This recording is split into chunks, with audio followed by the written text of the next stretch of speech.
Ladies and gentlemen, my name is Mark Roy. I'm the president of the Parliamentary Society. I welcome you for today's lecture. I want to introduce to you the honored guest on my extreme right, Ambassador Barish from Costa Rica, Mr. Robert Mueller, Assistant Secretary General for commemoration of the 40th anniversary of the United Nations, and of course you all know our honored guest. Today, we are also celebrating the 22nd anniversary of the Parliamentaris encyclical letter, which was issued by Pope John XXIII on the 11th of April 1963. So we have a double occasion to celebrate, not only of the Parliamentaris encyclical, but also we have with us our honored guest, the world teacher. You all know Mr. Krishnamurti, and I don't need any introduction for him. It is with great pleasure I present to you Mr. Krishnamurti.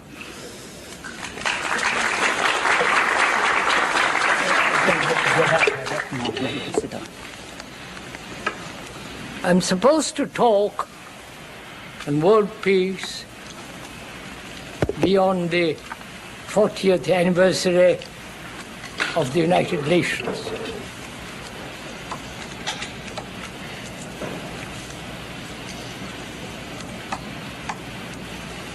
Mankind, man, has lived on this earth over 50,000 years, and perhaps much longer or for a less duration. During all this long evolution, man has not found peace on earth. Parliamentaris has been preached long before Christianity by the ancient Hindus and the Buddhists. And during all this time, man has lived in conflict. Not only conflict with his neighbor, but with people of his own community, of his own society, with his own family.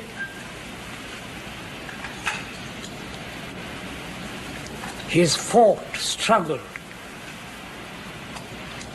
against man. For the last 5,000 years, and perhaps more historically, there have been wars, practically every year.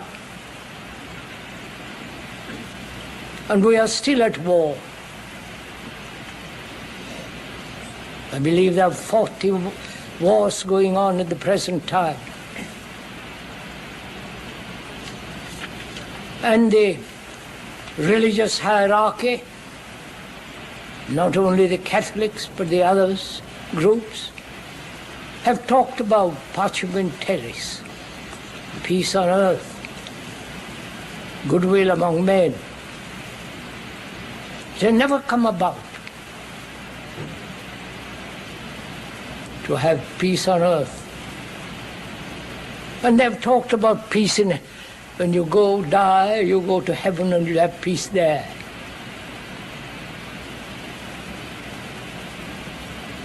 One wonders, if one is at all serious, why man kills another human being in the name of God, in the name of peace, in the name of some ideology, or for his country, whatever that may mean, or for the king and the queen and all the rest of that business. Probably we all know this,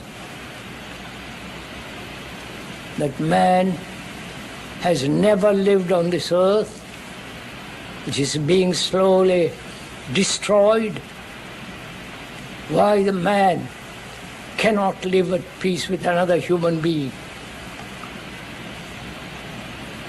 Why there are separate nations,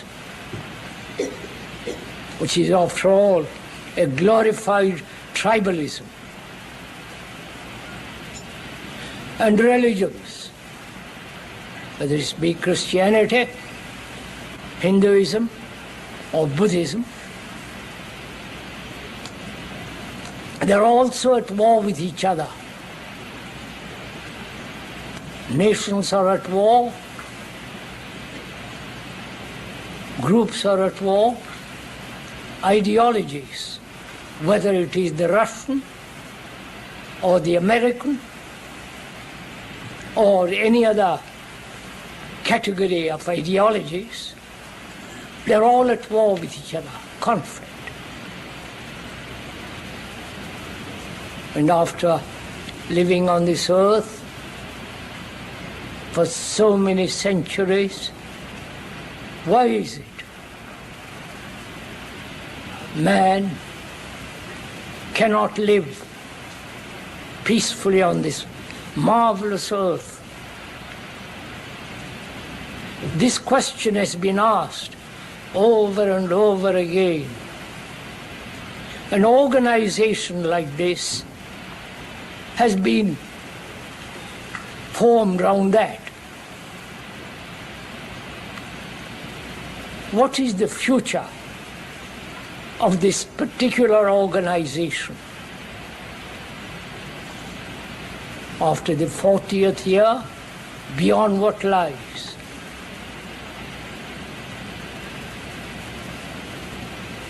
Time is a strange factor in life.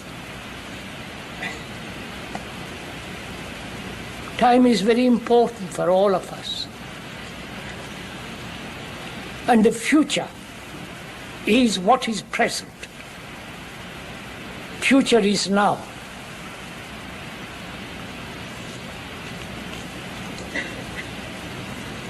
Because the present, which is also the past, modifying itself now, becomes the future.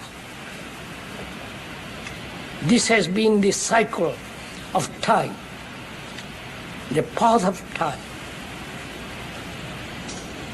And now, not beyond 40, after 40th year of this organization, but now, at the present time, if there is no radical change, fundamental mutation, the future is what is now.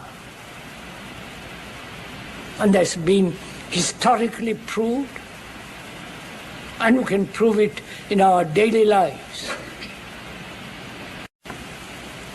or with man and woman are in perpetual conflict. There'll be no peace on this earth. One may talk about it endlessly.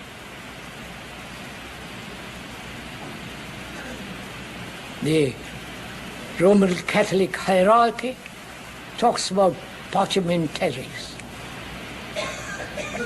And they have been also responsible for appalling wars in the past. 100 years of war, torture, all kinds of horrible things they have done to man. These are all facts, actualities, not the speaker's wish. And religions, including Islam, Hindus, Buddhists, and so on, they've had their own kind of war.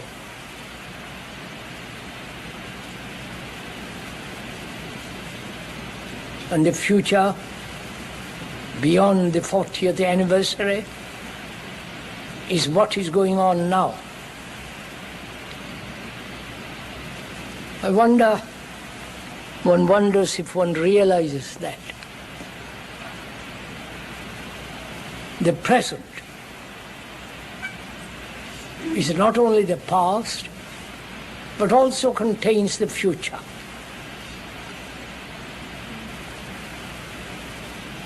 Modifying the past, modifying itself constantly through the present and projecting the future. If we don't stop quarrels, struggles, antagonism, hate, now it'll be like that tomorrow. And you can stretch out that tomorrows for 1,000 years. It'll be still tomorrow. So it behoves us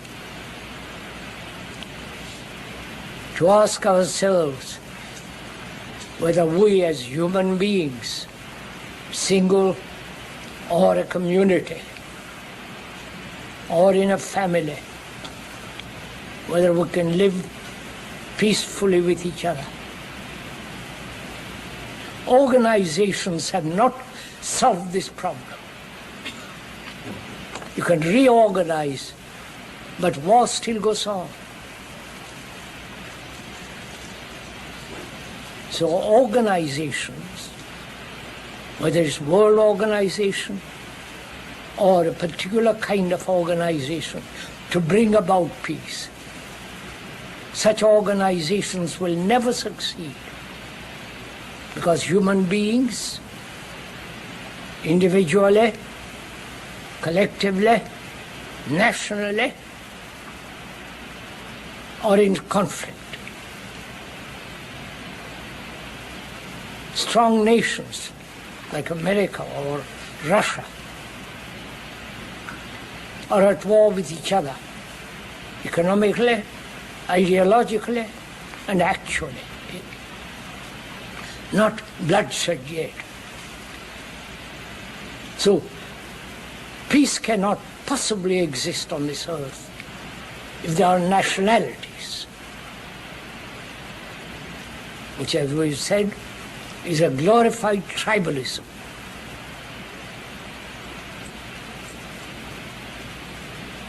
Nationalities give certain security. Man needs security. And he invests in nationalism or in a particular ideology or belief. Beliefs, ideologies, and so on have separated man.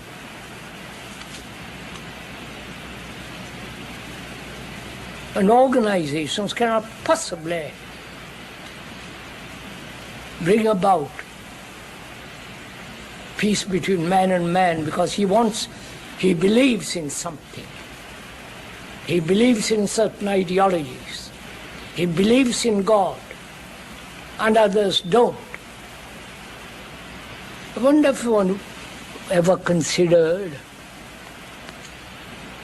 religions based on a book, like the Quran or the Bible.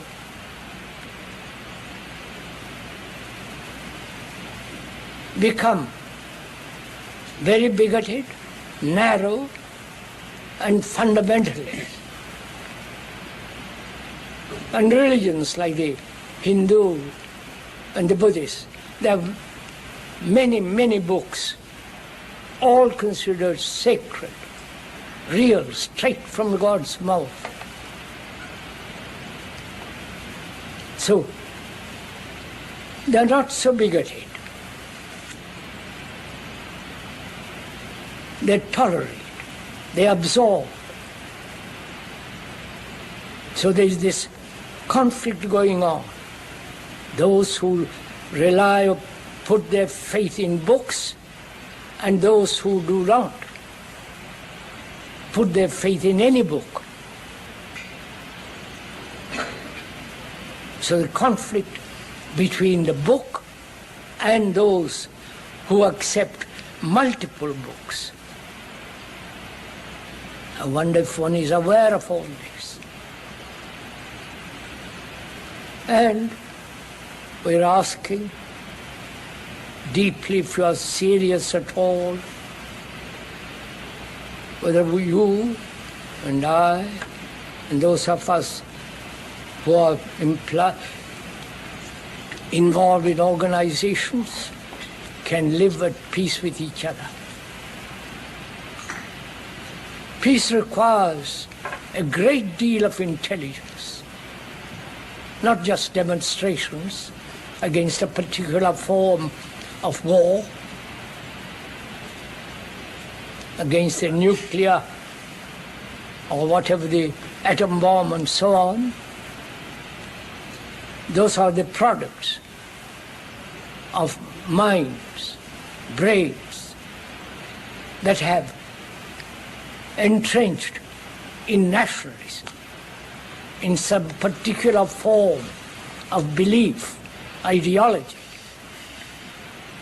So they are supplying armaments, the powerful ones, whether it be Russia, America, or England or France, armaments to the rest of the world. And they also talk about peace, supplying at the same time armaments. It's a vast, cynical world.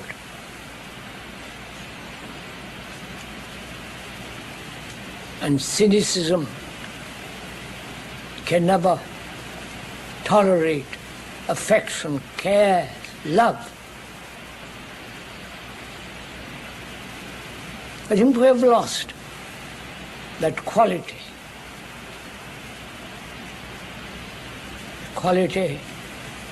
of compassion.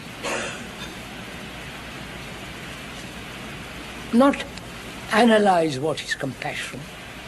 It can be analyzed very easily. You cannot analyze love.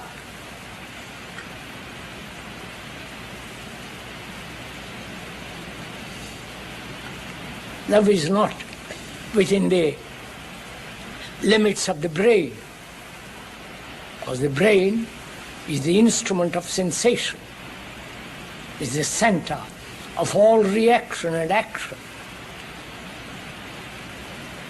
And we try to find peace, love within this limited area.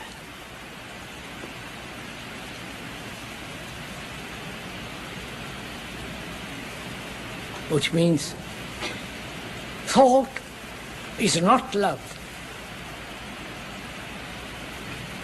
Because thought is based on experience, which is limited, and on knowledge, which is always limited, whether now or in the future. So knowledge is always limited. And having knowledge, which is contained in the brain as memory, from that memory springs thought. This can be observed very simply and easily. If one examines oneself, if one looks at one's own activity of thought, experience, knowledge, you don't have to read any book or become a specialist to understand your own way of thinking, living. So thought is always limited, whether it's now or in the future. And we try to solve all our problems, both technological, religious, and personal, through the activity of thought. Surely thought is not love. Love is not sensation or pleasure. It is not the result of desire. It's something entirely different. To come upon that love, which is compassion, which is its own intelligence. One has to understand oneself, what we are, not through analysis, but understanding our own sorrows, our own pleasures, our own beliefs.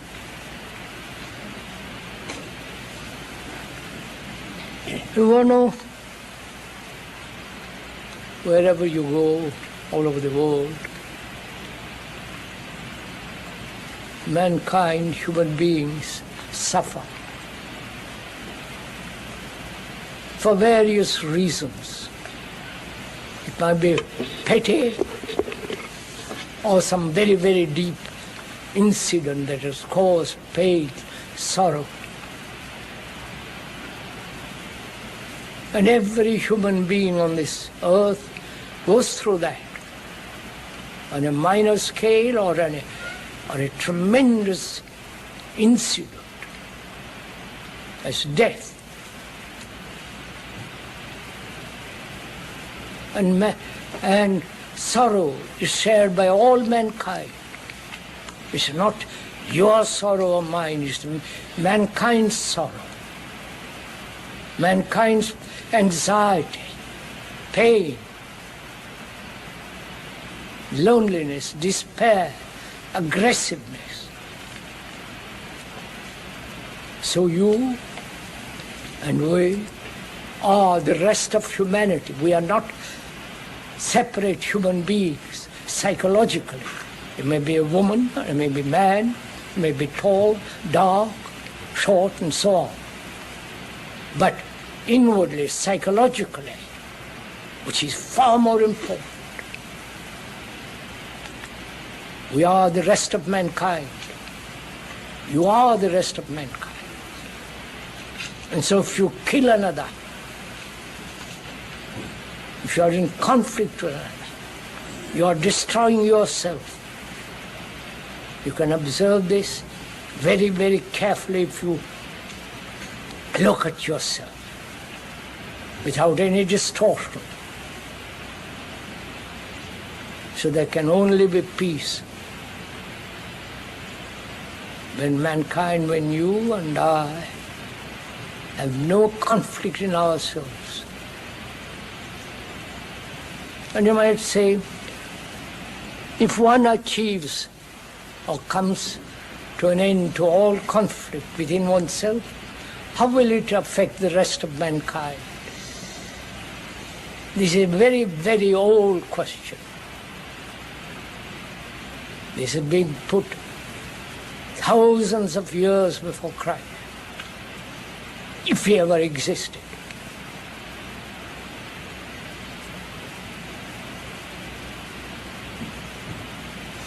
And we have to ask within ourselves whether sorrow, pain, anxiety, and all that can ever end. If one applies, looks, observes with great attention, as you look with considerable attention when you are combing your hair or shaving, with that quality of attention heightened, you can observe yourself, all the nuances, subtleties. And the mirror is your relationship between human beings. In that mirror, you can see yourself exactly as you are. But most of us are frightened to see what we are. And so we gradually develop resistance, guilt, and all the rest of that business. So we never ask for total freedom. not to do what you like, but to be free from choice. Where there are multiple choice, there are multiple confusions. So, can we live on this earth, parliamentaries, with a great understanding of mankind, which is to understand yourself so profoundly, not according to some psychologists, analysts. They too have to be analyzed. So we can, without turning to the professionals, as simple laymen, we can observe our own idiosyncrasies, tendencies. Our brain, the speaker is not a specialist about brain matter. Our brain has been conditioned to war, to hate, to conflict. It's conditioned through this long period of evolution. But that brain, with its cells, which contain all the memories, whether that brain can free itself from its own conditioning. You know, it's very simple to answer such a question. If you have been going north all the days of your life, as humanity has been going in a particular direction, which is conflict, and somebody comes along and says, that leads nowhere, and he's serious, and perhaps you are serious, then he says, go south, go east, any other direction but that. And when you actually move away from that direction, there is a mutation in the very brain cells themselves, because you have broken the pattern. And that pattern must be broken now, not 40 years or 100 years later. And can human beings have the vitality, the energy to transform themselves into civilized human beings, not killing each other?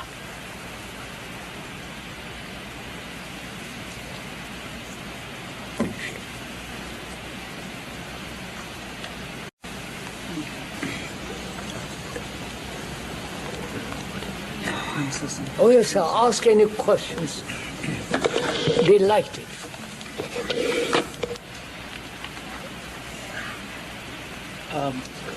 Mr. Krishnamurti,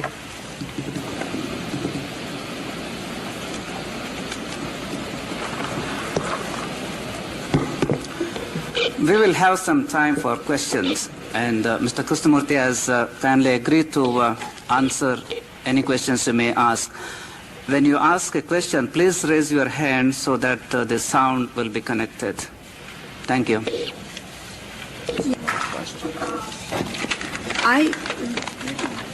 I'm asking a question in regards to wanting a spiritual expression that I feel linked up with. Am I being heard? I don't think so. I don't understand. Yes? I feel that it is a disconnecting... Okay, I feel there's a disconnecting sense that is being communicated to me. I would look forward to a spiritual connection to myself and the fellow people in this group that would be an elevating sense.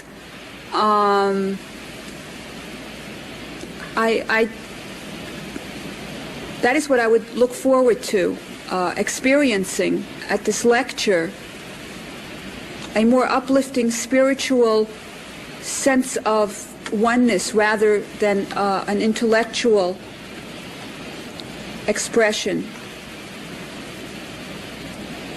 First of all, I don't understand the word spiritual. Is it emotional, romantic, ideological, or something vague in the air? Or facing actuality, what is going on now, both in ourselves and in the world? Because you are the world. You're not separate from the world. We have created this society. And we are that society. And whatever experiences one has, so-called religious and spiritual, one must doubt those very experiences. One must question, be skeptical. I wonder if you realize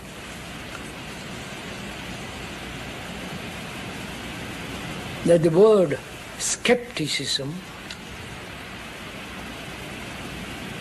questioning, inquiring, is not advocated in the Christian world. Whereas in Buddhism and Hinduism, that's one of the essential things. You must question everything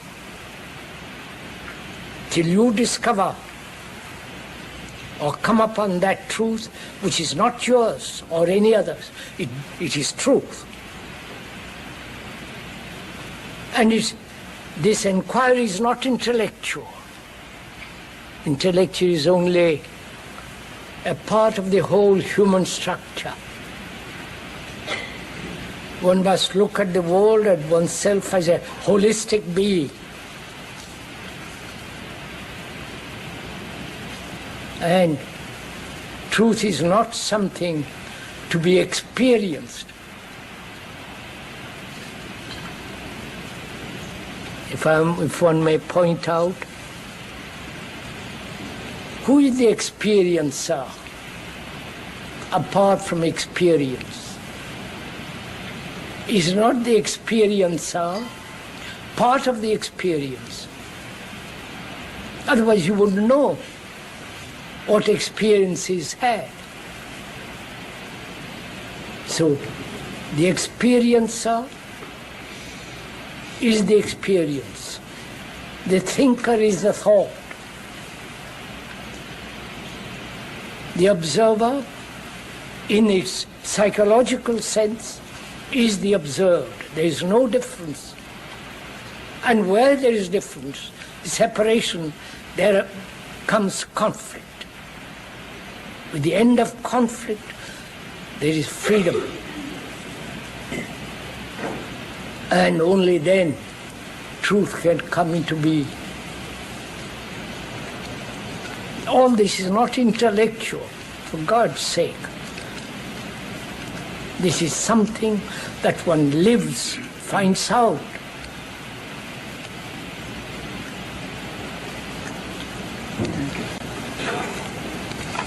Yes. You lay a great deal of stress on inquiry and skepticism. I wonder if you could tell me if faith plays a role in there too.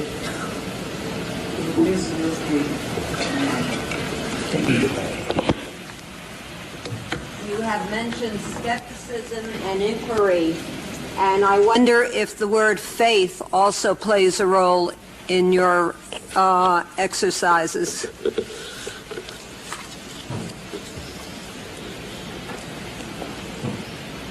What is faith?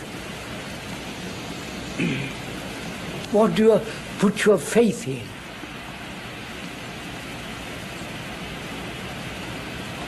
One has faith in some experience, one has faith in some belief, or in a symbol, and so on. Why does one have faith? Is it out of fear? Out of uncertainty? Out of sense of insecurity? When you have faith, for instance, as a Hindu in some symbol, and you hold on to that faith or to that symbol, then you are at war with the rest of the world.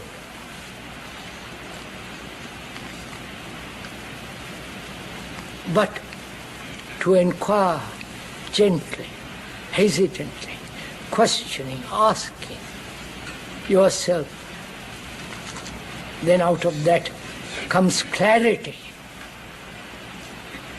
And there must be clarity to understand that which is eternal.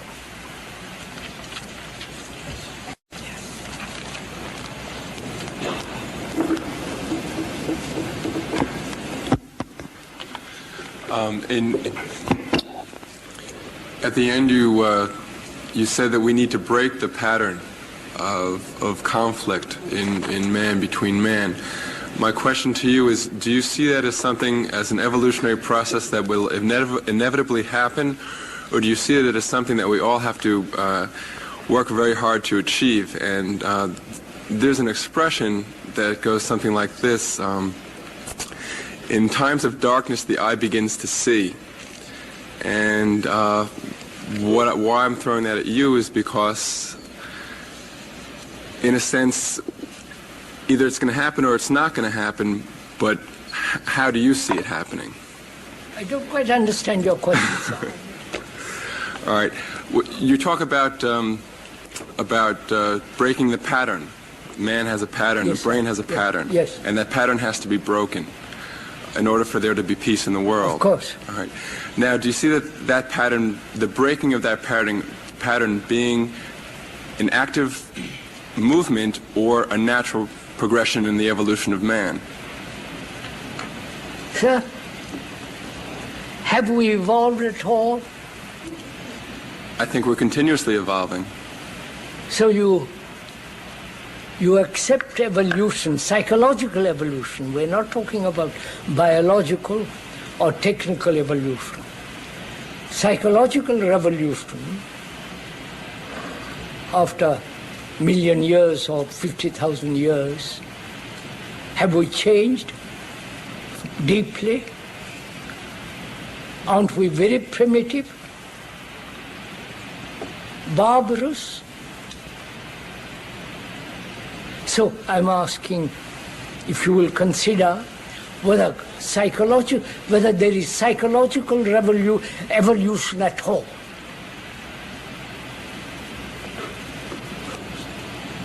I question it. And I don't really know. I don't personally, to the speaker, there is no psychological evolution.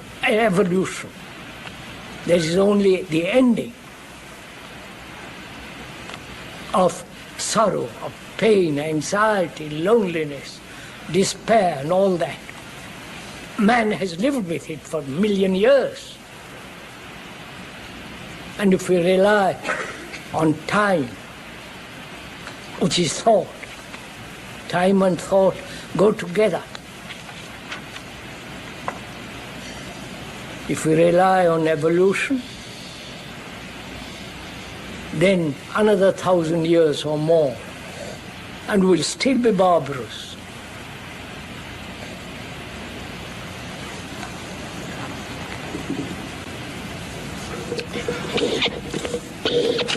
Will you please identify your name and organization before asking your question? Yeah. Yes. My name is Diane Shaneberg.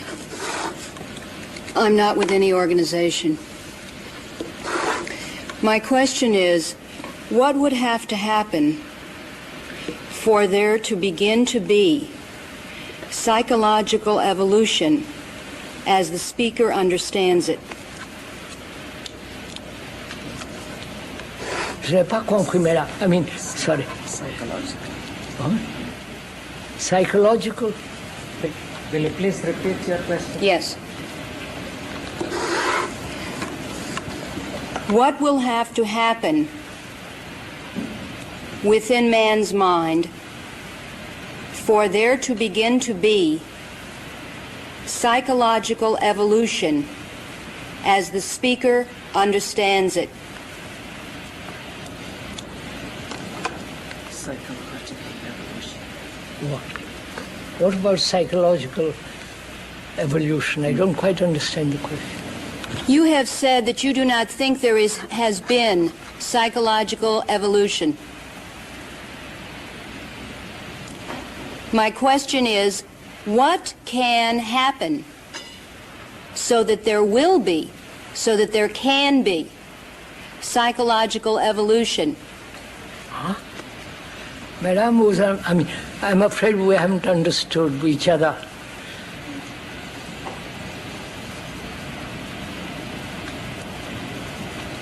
We have lived on this earth from the historical as well as ancient inquiry on this earth for 50,000 years or more or less. And during this long period of evolution, psychologically, inwardly, subjectively, we have remained more or less barbarous, hating each other, killing each other. And time is not going to solve that problem, which is evolution. And is it possible, we're asking, for each human being who is the rest of the world, whether that psychological movement can stop and see something afresh?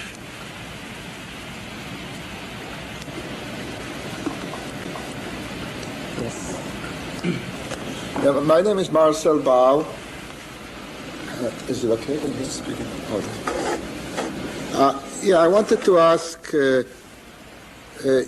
what is the same question phrased in a different way. What should we do in order to affect this resistance toward evolution? I just want to say one more thing. There was a Dr. Boehm last month, and he said the same thing what you are saying in a different way. He's a scientist, and he was explaining the same problem. I wonder, what do you think we could do? As a matter of fact, what could we do right now in order to affect this? I've got it. What could you do right now? Right?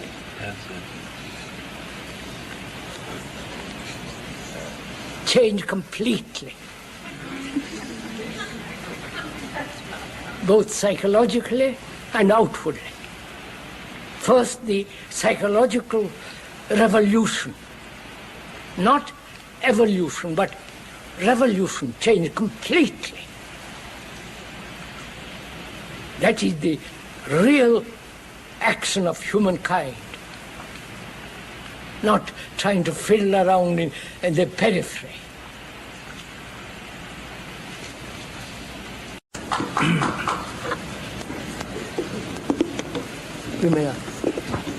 Roshan Bilamoria with the NGO community. You stated that an important condition for understanding humankind is beginning to understand ourselves clearly. Do you see that in these rooms, within the next 40 years at the United Nations, that this understanding of humankind through understanding ourselves will become a part of global decision-making? I couldn't answer that question because I don't belong to the organization. Ask the bosses.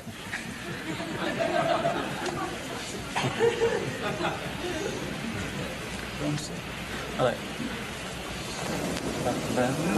name is Harry Lerner, and I'm the UN representative for the World Citizens Assembly and co-chair of the Communications Coordination Committee for the UN. And I'd like to for the record, state that Mr. Marcel Beau, who asked that very significant question before, is also a member of that group. And I trust that you and he will have a chance to talk a bit later, because many of his writings seem to be, highly related to your conclusions. But I would like to add another note, perhaps a note of greater encouragement in my question.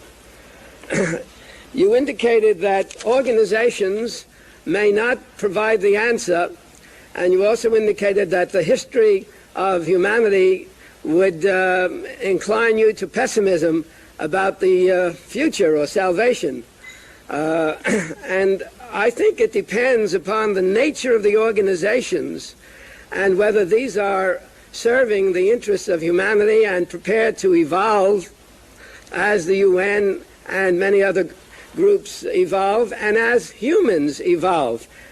For the record, let me just read a sentence from Dr. Lewis Thomas. You probably know him as a fellow author and the scientist, author, chancellor of the Memorial Sloan Kettering Center. He states, "We can build structures for human society never seen before, thoughts never thought before, music never heard before, provided we do not kill ourselves off, and provided we can connect ourselves by the affection and respect for which our genes are also coded. There is no end to what we might do on or off this planet."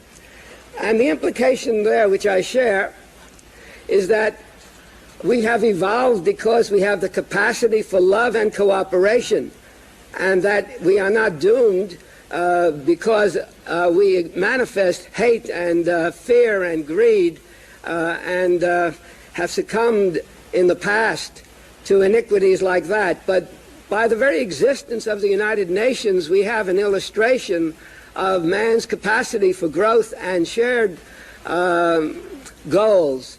And I think that the present does contain the future, and we, by acting energetically in the present, can affect our future and our survival. Therefore, I ask, what is the answer to the question you raised about the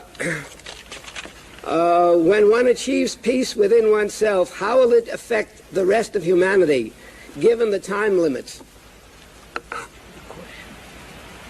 What's the question, sir? The question was, when one achieves peace within oneself, how will it affect the rest of humanity without organizational structures? I explained that. Forgive me, sir. I explained it. To say, if I change, how will it affect mankind, rest of the world? That's the question, isn't it, sir? Yes. Wait a minute, sir. That is the question. I think, if I may most respectfully point out, that's a wrong question. Change, and you will see what happens.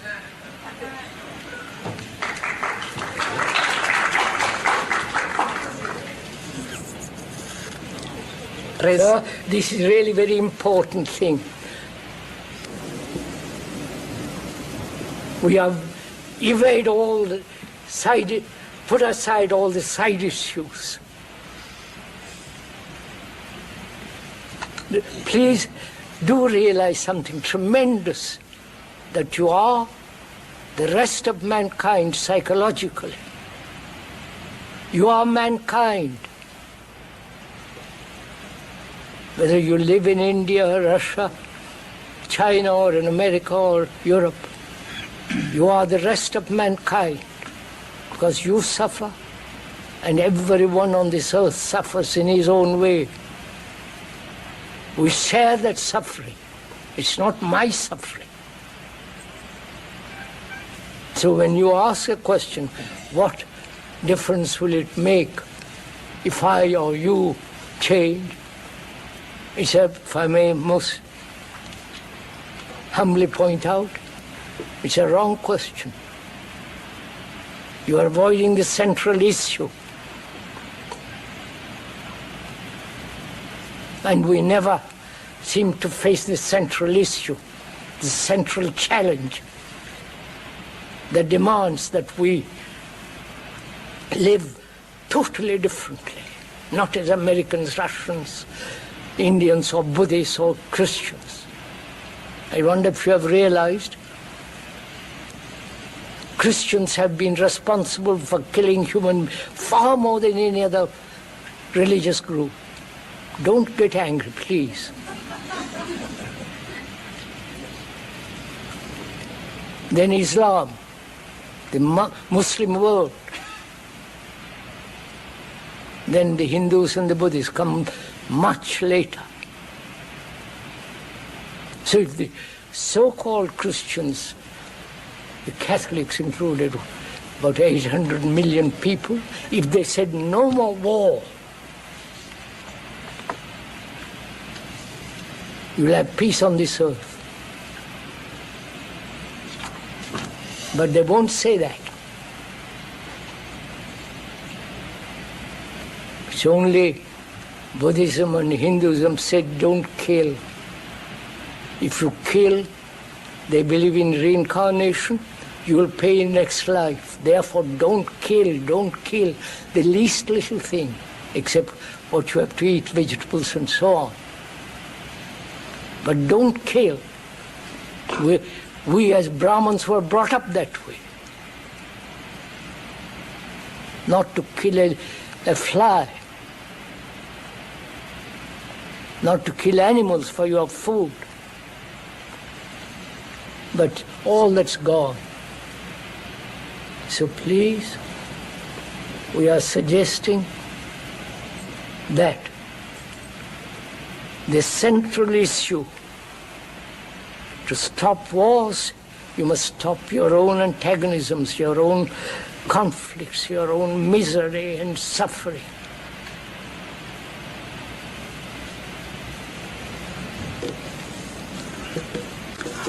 We have a written question here.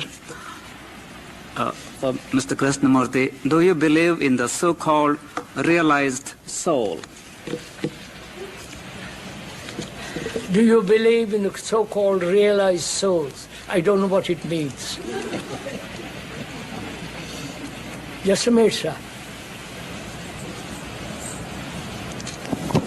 Hello. My name is Rohit.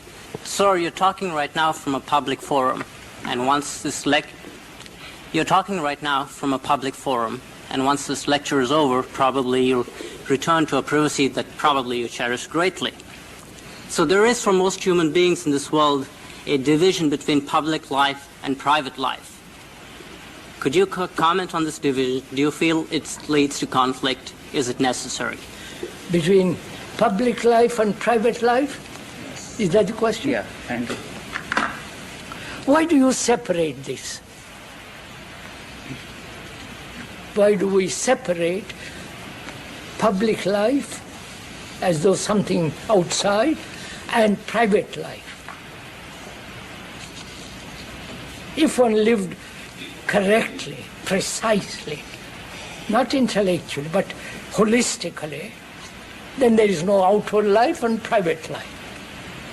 Holistically, that is to live as a whole human being, not as a sectarian, not as an individual, not as a petty little minds, brains active with our self-interest. Sorry if I'm emphatic. Yes. Is that finished, sir? Is it finished? I don't mind. A few more questions. Huh? A few more questions. Alays. If you are living peacefully, and the tyrant attacks, do you not defend? What will you do then? Right. If you live peacefully and a tyrant or a robber attacks you, what will you do? That's the question. Do you live peacefully for a day or two, or you have lived peacefully all your life? If you have lived peacefully for many years, then you will do the right thing when you are attacked.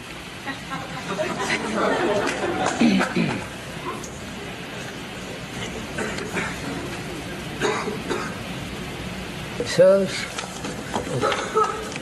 the speaker has been at this talking for the last 60 years and more, all over the world except behind the Iron Curtain. Before the war, he was all over Europe.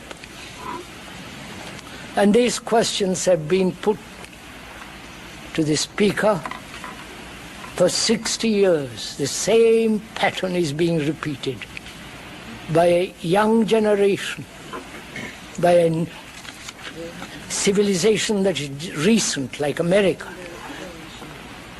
The same questions, with the same intention to trap this speaker, or to really understand the speaker, or to understand themselves. And when you have, if you have the misfortune or the fortune to have talked for 60 years, you will know all the answers and all the questions. There is no difference between question and answer. If you understand the question really deeply, the answer is in the question.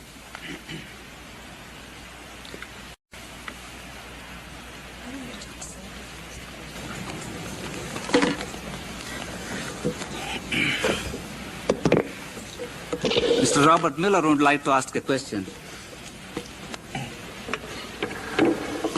Well, it is not to ask a question, it is just to congratulate you for your statement and to confirm that having lived this organization for almost 40 years and having lived more than 60 years, I've come to the same conclusion as you. We are all being programmed. We are being programmed into a nation, into an ideology, into a religion. And all these are fragmented human beings. It took me 40 years to be in this house, to be deprogrammed from the 2 or 3 nationalities which were imposed on me. Each time I got also a gun to shoot on the other direction. And it is here, after having seen the world in its totality and humanity in its totality, that I have come to the conclusion that it is more important to be a human being than to be a Jew or a Catholic or a Frenchman or a Russian or a white and a black.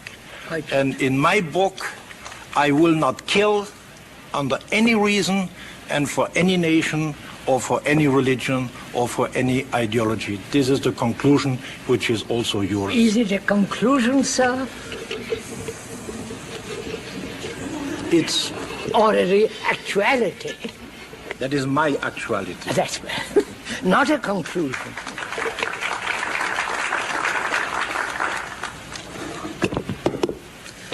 Ambassador Barish would like to comment. It's not a comment, it's a question also. I'm sorry. It is, as I am, of course, I am not arguing about religions, but I will remind that an eye for an eye and a tooth for a tooth is not exactly a Christian precept. On the contrary, Christ taught the peaceful ways: care for your fellow human beings, have compassion and love for one another.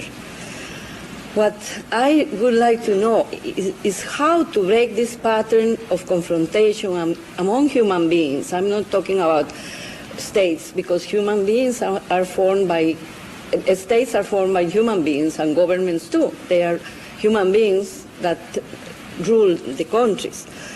How could we break this pattern? How is it that mankind has not been able to practice such loving thoughts as those that Christ brought to us, and that were brought also by other religions, as Hinduism and Buddhism? I would like very much to see if we could find a formula, a solution to break that terrible pattern of confrontation and hate even between families, as Mr. Krishnamurti has pointed out, because it's not just war among nations, it's always that confrontation, rivalry, even among children. You see that if one is with mama, then the other one wants immediately and push the other one. That pattern, how could we break it? Thank you. May I answer your question, Yes, madam? I would love to.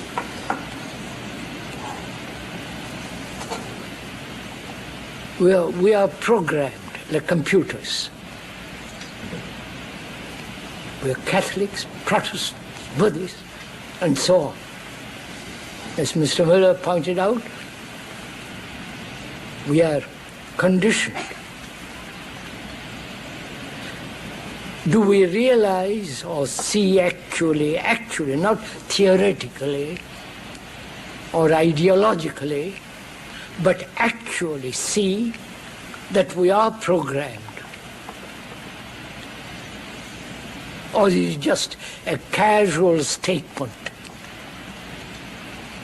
If you are actually programmed and you realize the consequences of being programmed, one of the consequences being hating or war or separating yourself from others. If one realizes that you are being programmed, pressurized, preached at, and if one really sees that, you abandon it. You don't want a formula for it. The moment you have a formula, then you are caught. Then you become programmed again, because you have your program and the other fellow brings you another program. So what is important is to realize the actuality of being programmed, not intellectually, with all your blood and energy.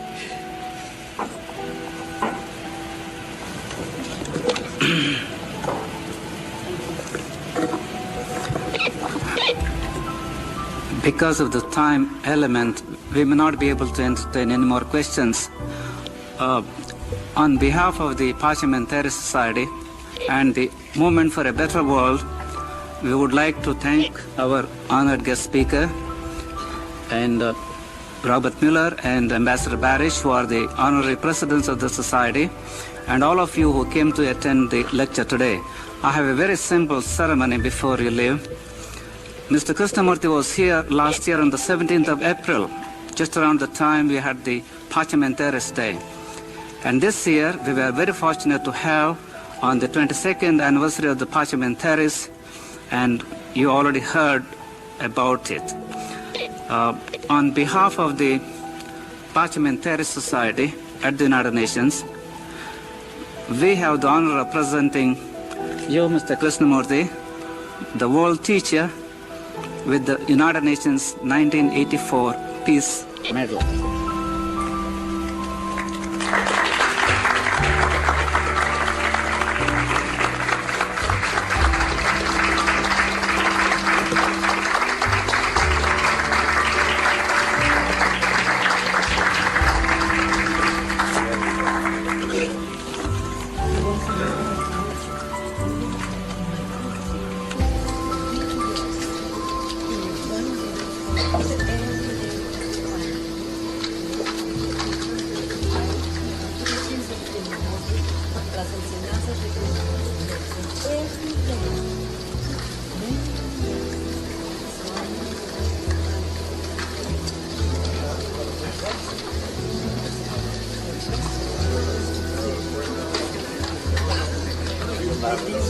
Yeah,